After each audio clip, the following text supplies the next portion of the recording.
नमस्कार बच्चों। तो कैसे हैं आप लोग? मैं आचार्य हजारी प्रसाद द्विवेदी हूं। सुना है आप मेरा जीवन परिचय ढूंढ रहे हैं, तो आपको कहीं जाने की जरूरत नहीं है। अब मेरा जीवन परिचय तो मैं ही बता देता हूं। तो बच्चों, मेरा जन्म श्रावण शुक्ल पक्ष एकादशी 19 अगस्त 1907 ईस्वी को बलिया जिले के दुबे का छपरा ओझवलिया गांव के एक प्रतिष्ठित सरयू पारी ब्राह्मण कुल में हुआ था। मेरे पिता का नाम अनमोल द्विवेदी था। मेरी माता ज्योतिषमती भी प्रसिद्ध पंडित कुल की कन्या थी। इस तरह मेरा बालक जीवन में संस्कृत और ज्योतिष की शिक्षा उत्तराधिकार में प्राप्त हुई। सन 1930 ईस्वी में मैंने काशी हिंदू विश्वविद्यालय से ज्योतिषाचार्य की उपाधि प्राप्त की।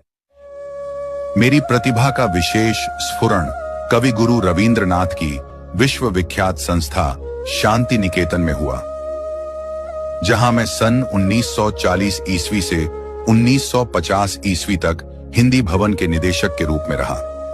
यहीं मेरा विस्तृत स्वाध्याय और सृजन का शिलान्यास हुआ। सन 1949 ईस्वी में लखनऊ विश्वविद्यालय ने मुझे डीजियो लिटजिरो की उपाधि से सम्मानित किया।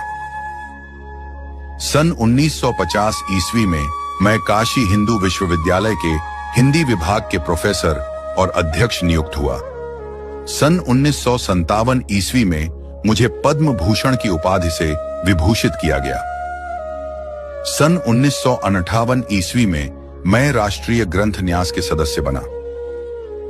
मैं कई वर्षों तक काशी नागरी प्रचारिणी सभा के उपसभापति, खोज विभाग के निर्देशक तथा नागरी प्रचारिणी पत्रिका के संपादक रहा। इसके बाद सन 1960 ईस्वी से 1966 ईस्वी तक मैं पंजाब विश्वविद्यालय चंडीगढ़ में हिंदी विभाग के प्रोफेसर और अध्यक्ष रहा।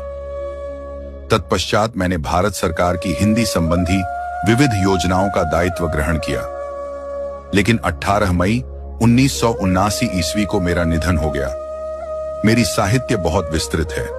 कविता और नाटक के क्षेत्र में मैंने प्रवेश नहीं किया। मेरी कृतियां वर्गीकरण के आधार पर निम्नलिखित, जैसे कि मेरी प्रमुख इतिहास है, हिंदी साहित्य का आदिकाल, हिंदी साहित्य की भूमिका। मेरी प्रमुख निबंध संग्रह है अशोक के फूल, कुटज, विचार प्रवाह, विचार और वितर्क, कल्पलता, आलोक पर्व।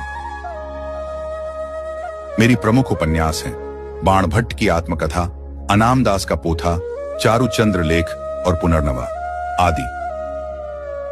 कहानी